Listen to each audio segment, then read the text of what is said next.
Sebelumnya di sini kami akan memperkenalkan terlebih dahulu. Saya Citra Aulia Jahra sebagai moderator sekaligus pemateri. Saya Fani Fauzia sebagai pemateri. Saya Astil Fiana Maharani sebagai pemateri. Saya Alfani Maulidian Kamal sebagai pemateri. Saya Lilian Hasna sebagai pemateri. Saya Amelia sebagai pemateri. Saya Putri Aristina sebagai pemateri.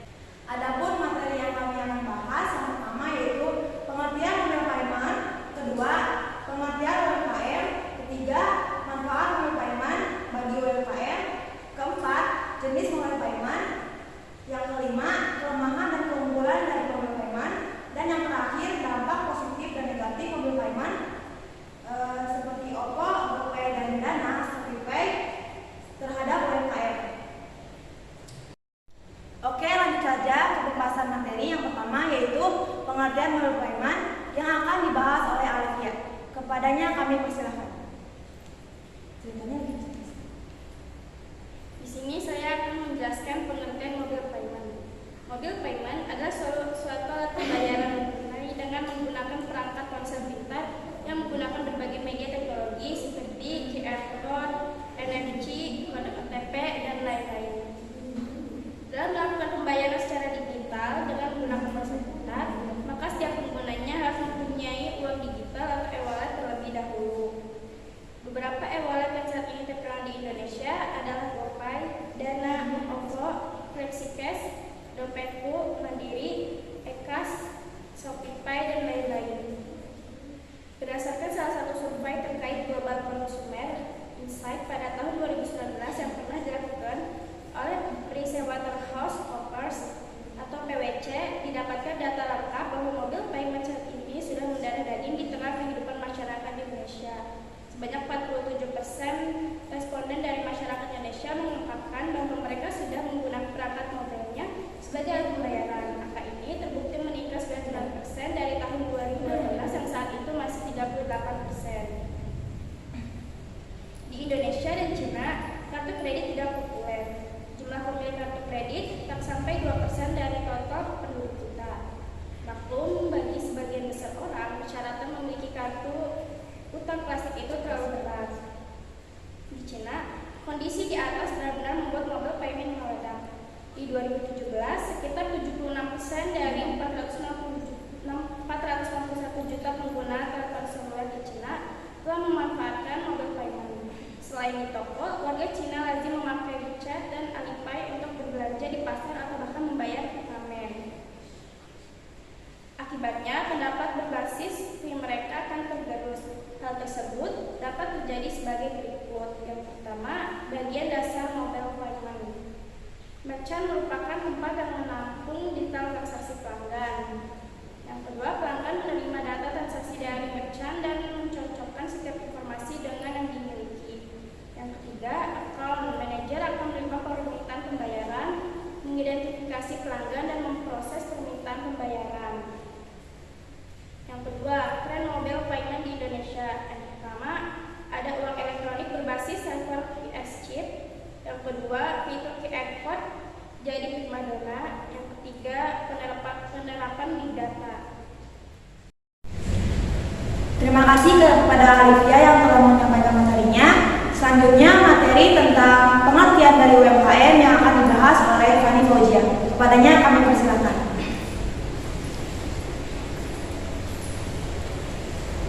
Di sini saya akan menjelaskan pengertian UMKM. Secara umum, UMKM atau yang biasa dikenal dengan usaha kecil menengah merupakan sebuah istilah yang mengacu pada suatu jenis usaha yang didirikan oleh pribadi dan memiliki kekayaan bersih paling banyak 200 juta, belum termasuk tanah dan bangunan.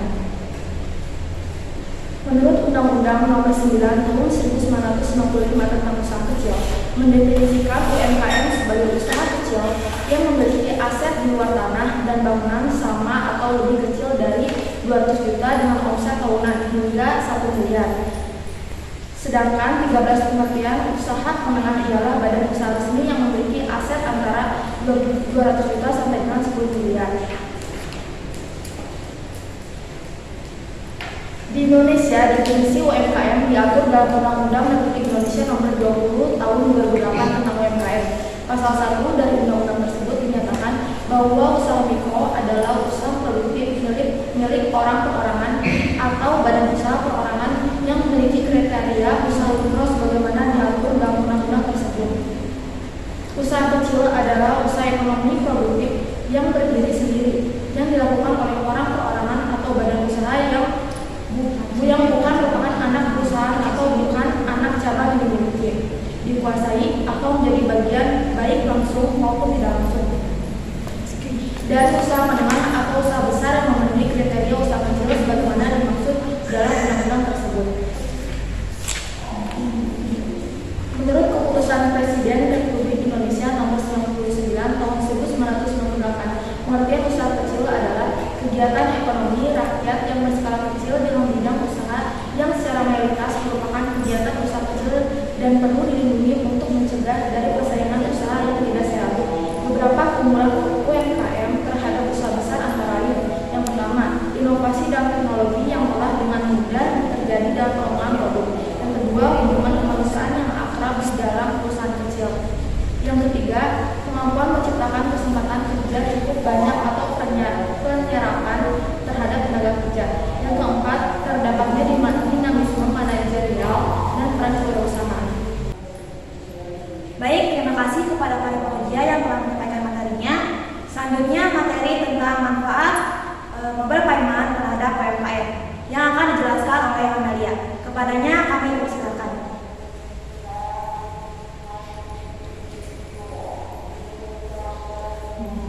Di sini saya akan menjelaskan tentang manfaat payment bagi UMKM.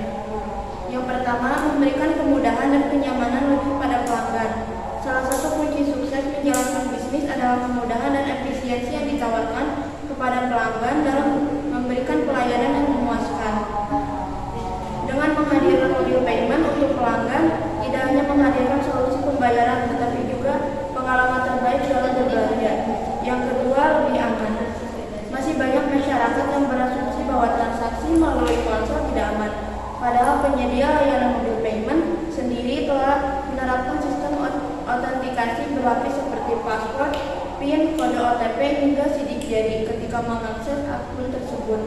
Yang ketiga, membuat bisnis menjadi lebih modern. Dengan adanya mobile payment juga menunjukkan bahwa bisnisnya siap menerima teknologi modern dan ini menjadi nilai plus untuk para pelanggan. Yang keempat, analisis kebiasaan berbelanja pelanggan lebih mudah. Dengan pencatatan transaksi yang akurat, pelaku usaha bisa mendapatkan akses histori pembayaran pelanggan yang mana bisa digunakan untuk mendapatkan analisa kebiasaan berbelanja mereka. Mobile payment memiliki peran penting sebagai media transaksi yang paling banyak digunakan di masa yang akan datang. Untuk mengantisipasi hal tersebut, para pelaku bisnis UMKM pun perlu mengadopsi mobile payment sebagai pilihan pembayaran untuk pelanggan. Yang kelima, fleksibel. Teknologi yang menawarkan fleksibilitas menarik konsumen dalam melakukan transaksi secara mudah, kapanpun dan dimanapun. Yang keenam, solutif. Zaman menuntut perkembangan teknologi semakin mudah.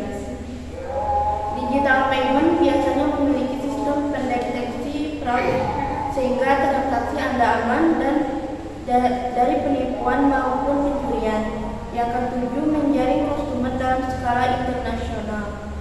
Dengan digital payment, UMKM dapat menerima pembayaran dari virtual account ataupun kartu kredit. Yang kedelapan, hemat waktu, ruang, dan tenaga. Digital payment memberikan kemudahan dalam bertransaksi. Salah satunya Anda bisa membayar dalam jumlah berapapun. Bisa dilakukan di mana saja dan kapanpun. Maka inilah keuntungan yang bisa didapatkan UMKM saat memutuskan menggunakan digital payment. Yang terakhir, mampu bersaing dengan bisnis internasional. Menerima pembayaran sesuai dengan preferensi pelanggan dapat meningkatkan penjualan bagi bisnis Anda. Dengan Sendit, Anda dapat menerima pembayaran melalui e-wallet, virtual account, kartu kredit, gerai retail, dan cicilan tanpa kartu kredit. Baik, terima kasih kepada Amelia yang telah menyampaikan materinya. Selanjutnya materi yang keempat yaitu tentang jenis-jenis mobile payment yang akan dibahas oleh Fani Fauzia dan Azkia. Kepadanya kami persilakan.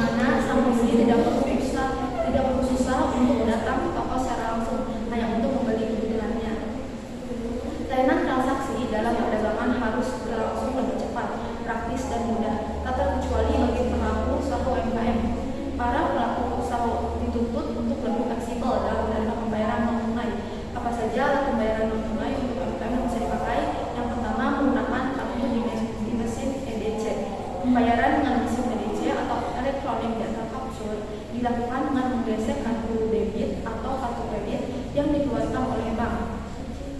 Pembayaran dilakukan saat pembeli menyerahkan kartunya ke kasir, lalu kasir akan menggesek kartu pada mesin EDC dan pembeli memasukkan 6 angka PIN supaya transaksi bisa terjadi. Yang kedua, elektronik banking atau e-banking. Perbedaan antara internet banking dengan mobile banking yaitu jika pada internet banking transaksi dilakukan melalui browser internet, sedangkan pada mobile banking penggunaan harus mengunduh aplikasinya terlebih dahulu. Keuntungan pemakaian kredit banking adalah praktis dan bisa dilakukan di mana dan kapan saja.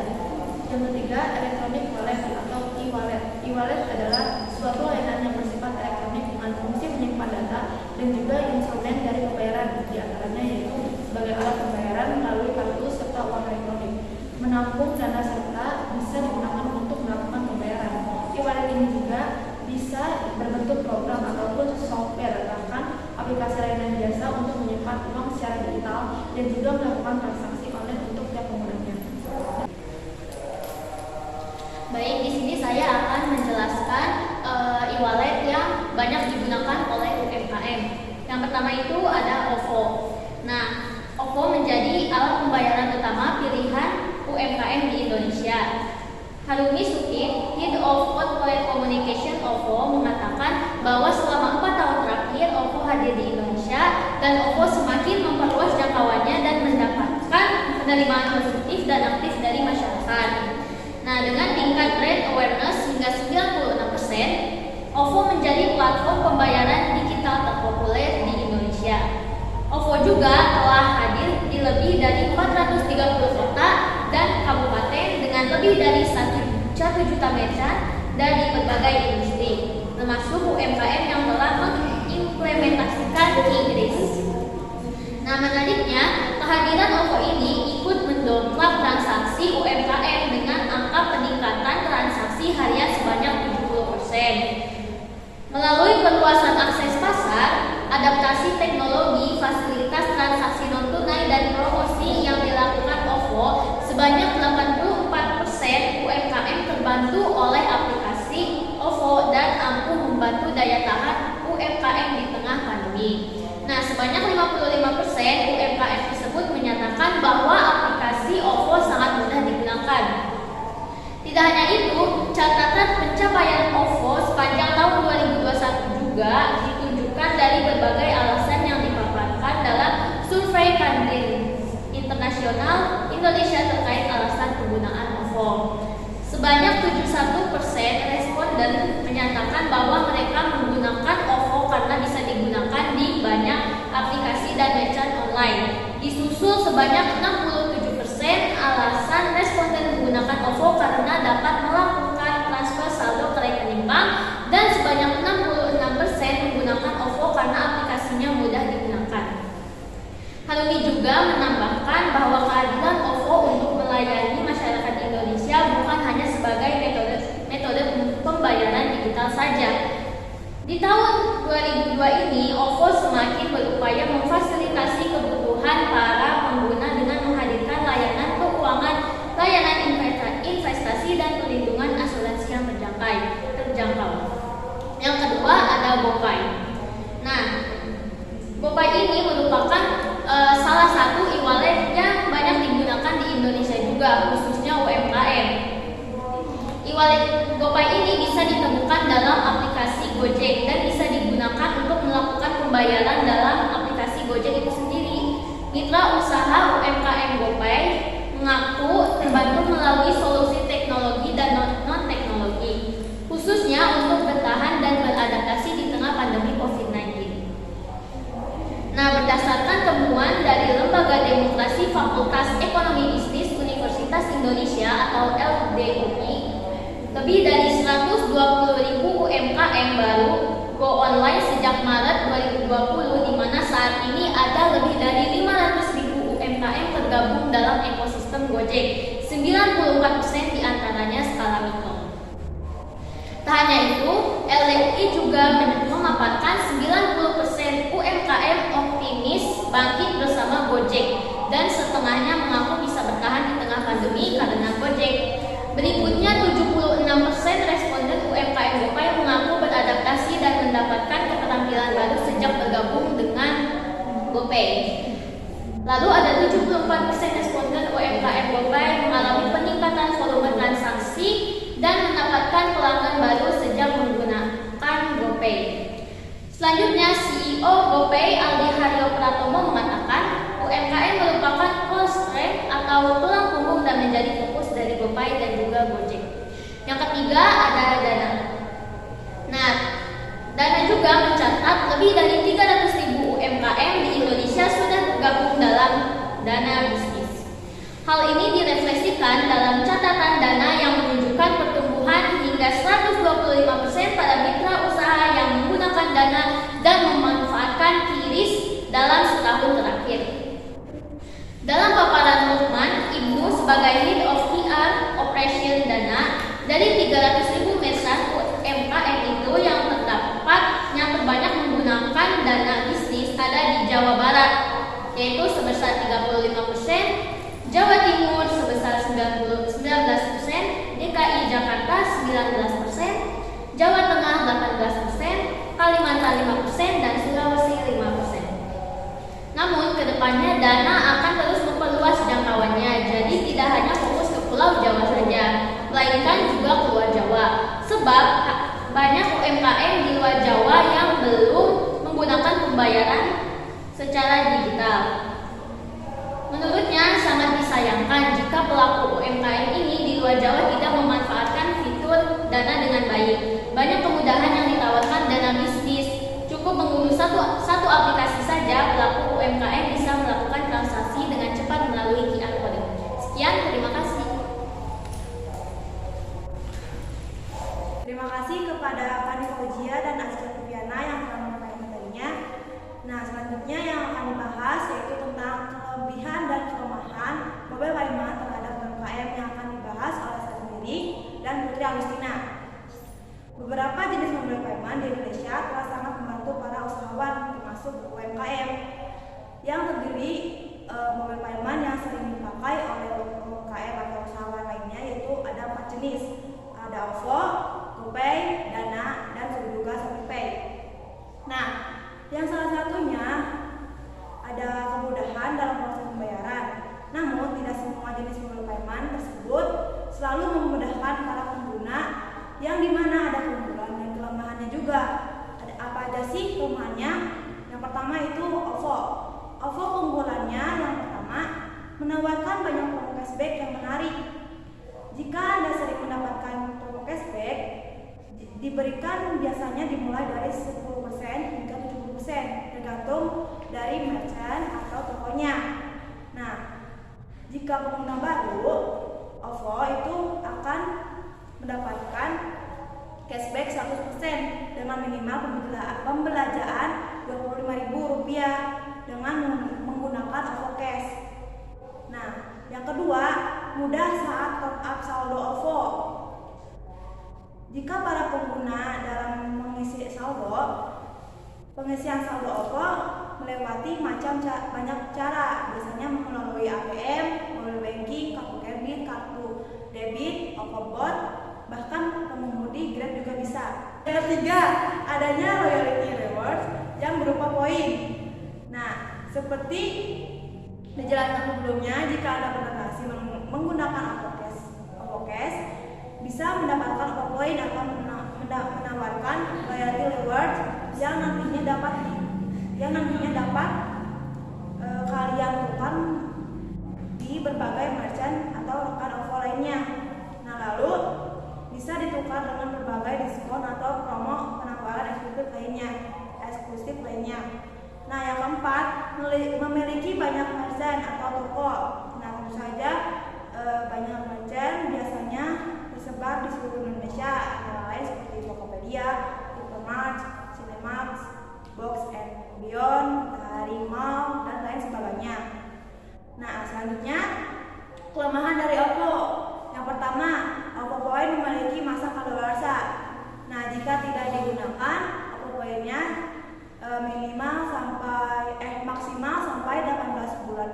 Itu jika tidak digunakan itu akan hangus.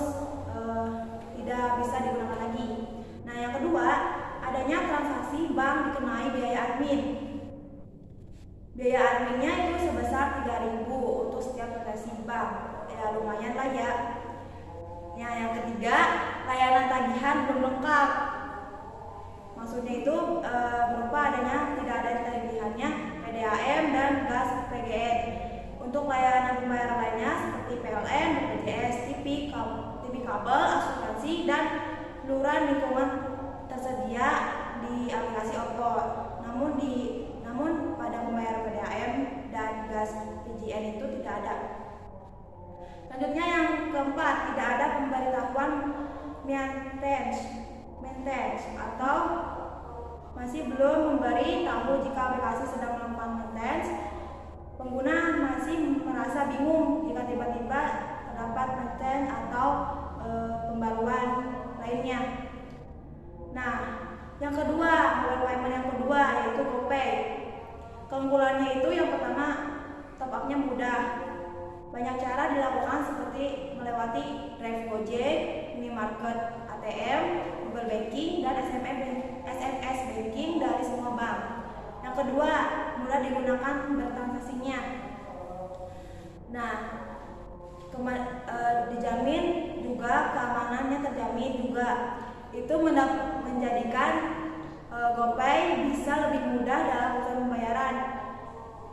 Yang ketiga, solusi pembayarannya sangat praktis saat saldo mulai menipis. Bayaran di akhir bulan dengan menggunakan GoPay Later. Selain GoPay Later, bisa dipakai juga di aplikasi Gojek tanpa perlu menggunakan mengisi formulir terlebih dahulu, atau juga khususnya untuk buat yang terpilih dari GoPay Later tersebut. Nah, yang keempat, promo menarik. Selain itu, GoPay juga akan mendapatkan berbagai macam khususnya seperti melakukan transaksi GoPay akan mengumpulkan token saat melakukan transaksinya. Token tersebut nanti dapat ditukar dengan GoPay Point serta voucher menarik dari GoPay lainnya. Selanjutnya, kelemahan dari GoPay. Pertama, fitur pembayaran e-wallet sedikit. Nah, banyak pengguna GoPay menyayangkan pemberian fitur pembayaran e-wallet lebih sedikit dibanding dengan layanan dompet digital lainnya. Namun bukan menjadi masalah utama dengan melihat kelebihan telah diberikan GoPay.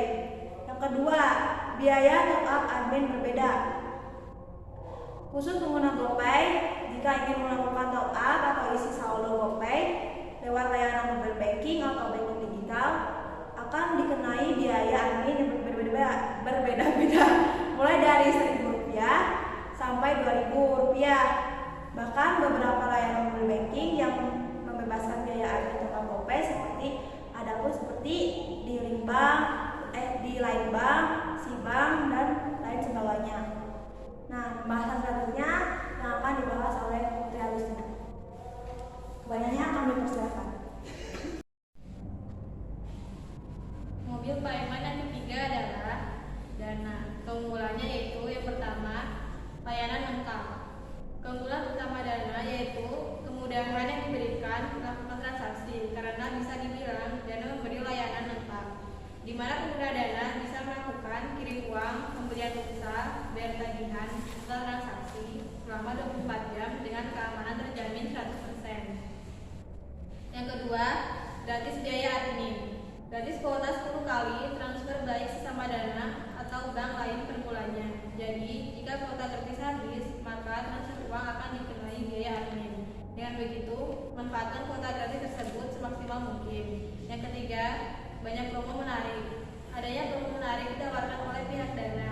Seperti sudah banyak merchant menawarkan promo-promo menarik jika ada melakukan transaksi dengan Dana. Misalnya, mendapat cashback serta diskon hingga 50% saat pembayaran barang atau makanan. Yang keempat, saldo dapat dicairkan. Dana telah bekerjasama dengan Alfamart yang membuat pengguna Dana bisa mencairkan uang di minimarket ini dengan minimal pencairan sebesar Rp50.000. Tentu saja bagi pengguna Dana di mana bepergian tidak bawa uang bisa dicairkan saldo Dana di Alfamart. Kelemahannya yaitu yang pertama, limit top up dan transaksi. Untuk kekurangan sendiri sama halnya layanan dompet digital lainnya, Dana juga memberikan ketentuan limit top up atau isi ulang saldonya.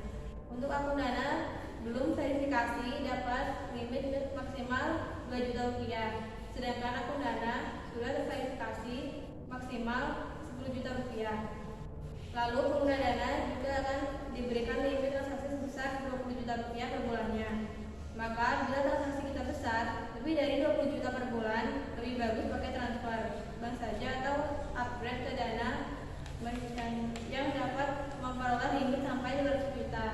Tetapi untuk dapat upgrade ke Dana Merchant, kita harus mempunyai beberapa surat usaha yang perlu diverifikasi oleh faksi Dana. Yang kedua, transfer gratis ke bank optimal 10 kali. Di aplikasi Dana ini, pengguna hanya memperoleh 10 kali transfer gratis per bulan. Mirip contoh di atas, admin telah memakai 7 kali transfer gratis bulan ini hingga bila pakai transfer gratis telah habis, maka dikenai ongkos admin sejumlah 4.000 per transfer. Di samping itu, syarat transfer gratis ke bank yakni transfer minimum harus di atas 50.000. Yang ketiga, tidak ada kantor cabang. Dana ini tidak memiliki cabang di tiap kota, sehingga bila ada masalah atau ingin diskusi, kita tidak langsung bisa tiba ke kantor, tetapi harus lewat email atau telepon ke CS. Makanya, servis terbatas. Walau demikian, tidak jauh lain dengan aplikasi e-wallet, semacam yang ditawarkan banyak keringanan dalam berbisnis, tetapi terbatas karena tidak seluruhnya transaksi bisa memakai e-wallet, tergantung dana, terhitung dana. Yang keempat, tidak ditawarkan imbal balik. Berlainan dengan rekening bank, di mana makin banyak saldo uang deposit, jadi tidak akan ada pungutan ongkos. Tetapi dompet digital Dana mempunyai keunggulan lain dalam soal transfer karena tidak diambil ongkos. Yang kelima, belum menjangkau banyak usaha kecil. Transaksi bisnis di Dana sekarang ini terbatas pada merchant untuk aktor usaha menengah ke atas. Belum mencapai aktor usaha kecil dan mikro seperti pedagang kelontong. Walau sebenarnya aplikasi dompet digital lain seperti OVO dan GoPay telah mencapai bidang aktor usaha kecil dan mikro itu. Yang keenam, limit kredit kecil dengan periode waktu pendek, seperti fitur khusus aplikasi Dana cepat yang cuma disediakan nominal utang dengan sejumlah Rp500.000 sampai Rp1 juta. Tentu saja menjadi satu di antara kekurangan.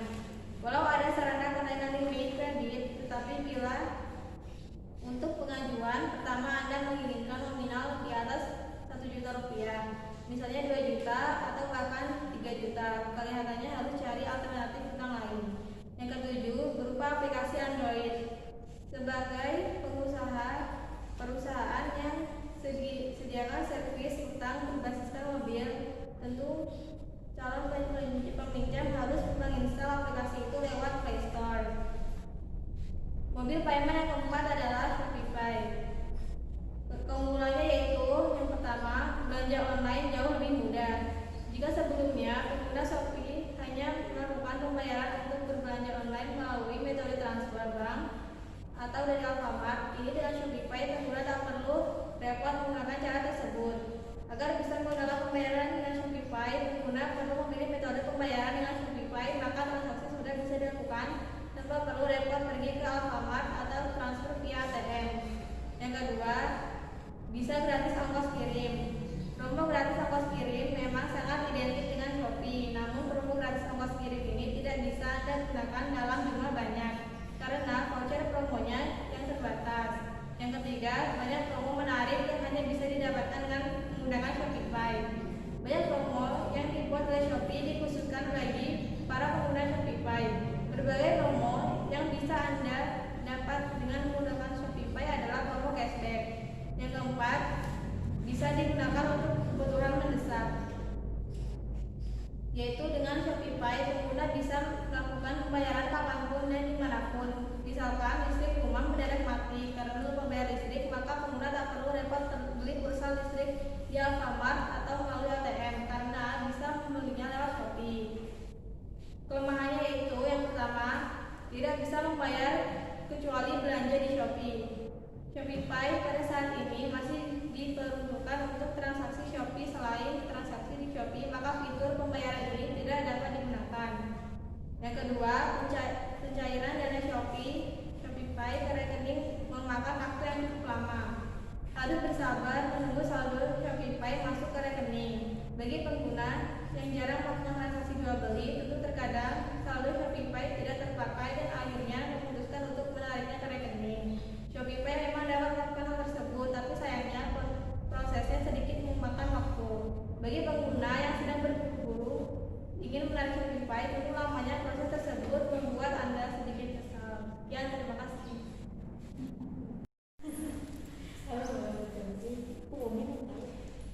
Baik, terima kasih kepada Saudari Putri Agustina yang telah menyampaikan materinya. Selanjutnya materi yang terakhir yaitu tentang dampak mobile payment terhadap UMKM di Indonesia. Yang akan dibahas oleh Al-Khalid Maulid Lama. Kepadanya kami persilahkan.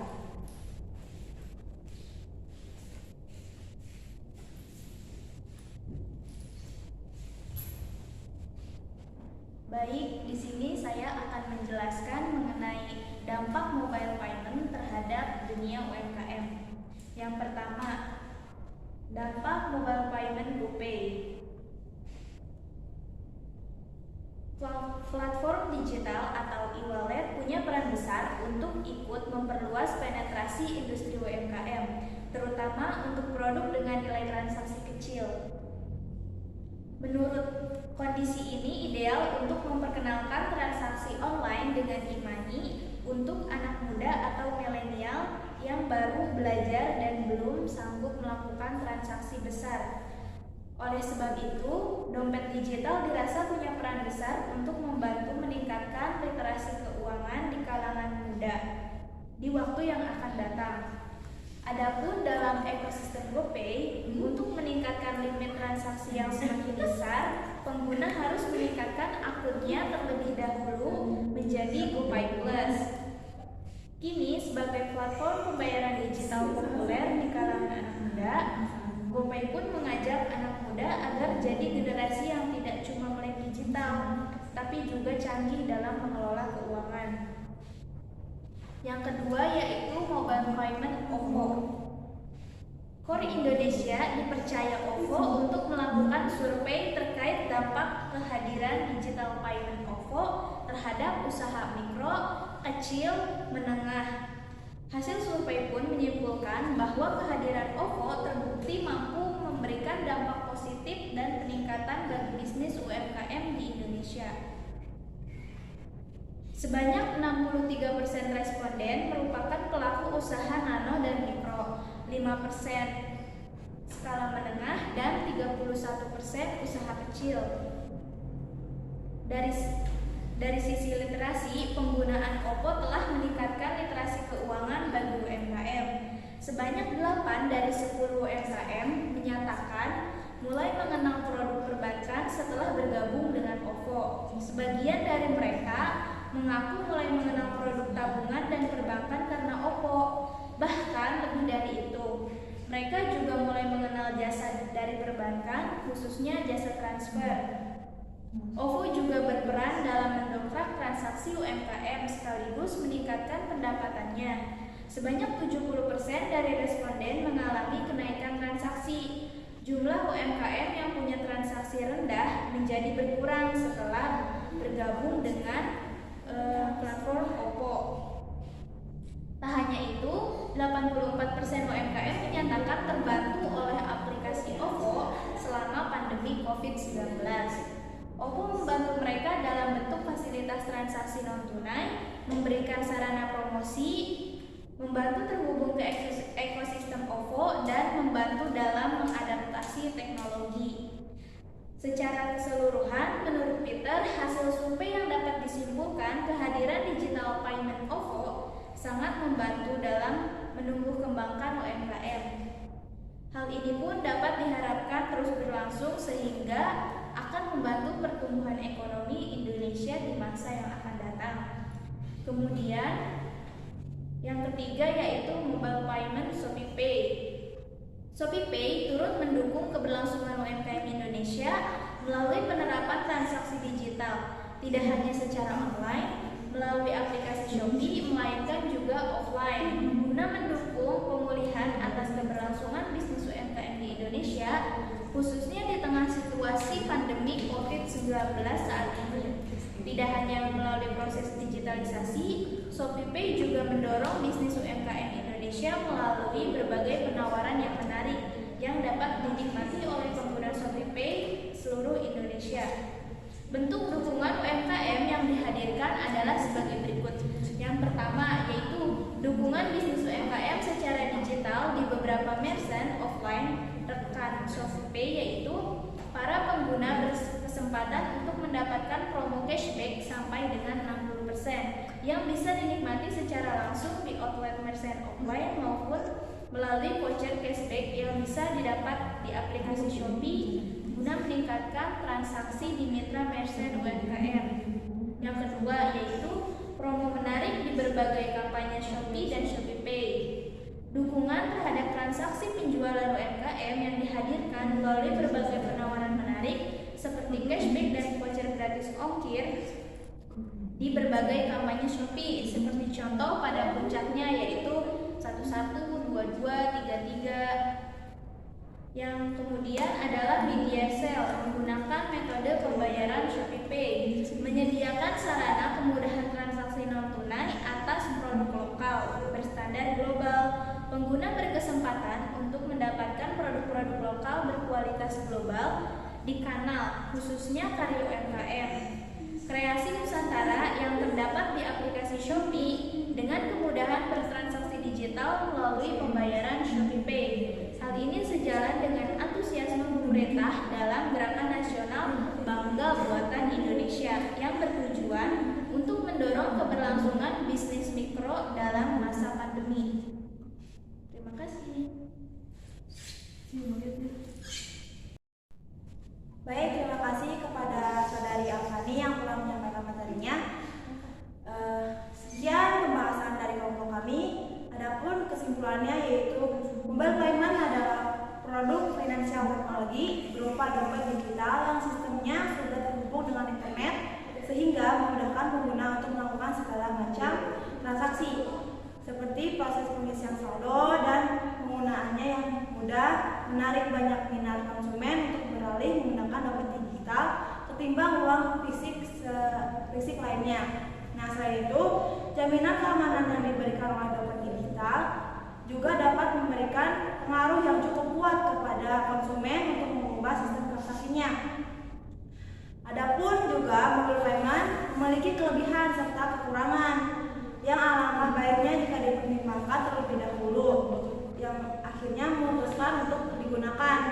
Berdasarkan uraian yang telah dibahas pada bab-bab sebelumnya serta proses pembangunan dan pengujian sistem, maka dapat diperoleh beberapa kesimpulan sebagai berikut.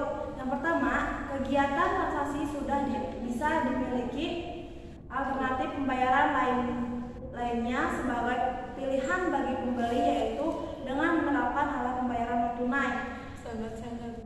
Mobile payment berbasis digital yang bisa mempermudah serta membuat proses transaksi lebih aman dan nyaman. Yang kedua, kegiatan transaksi bisa dilakukan dengan cepat dan instan, dan pembayaran secara digital pun melalui smartphone juga bisa. Nah, yang ketiga, penggunaan alternatif pembayaran mobile payment dan fitur berbagai detailnya transaksi cepat antara pedagang dan pembeli dapat menambah kenyamanan dan kecepatan dalam bertransaksinya. Nah, dengan semangat tersebut, harapannya adalah mampu mewujudkan setiap tujuan, meningkatkan finansial transaksi, mempercepat sirkulasi keuangan, kemajuan UMKM terutamanya, dan juga mendorong perkembangan ekonomi negara. Sekian kesimpulannya. Terima kasih. Sekian, terima kasih presentasi dari kelompok 11. Kurang lebihnya mohon maaf. Terima kasih.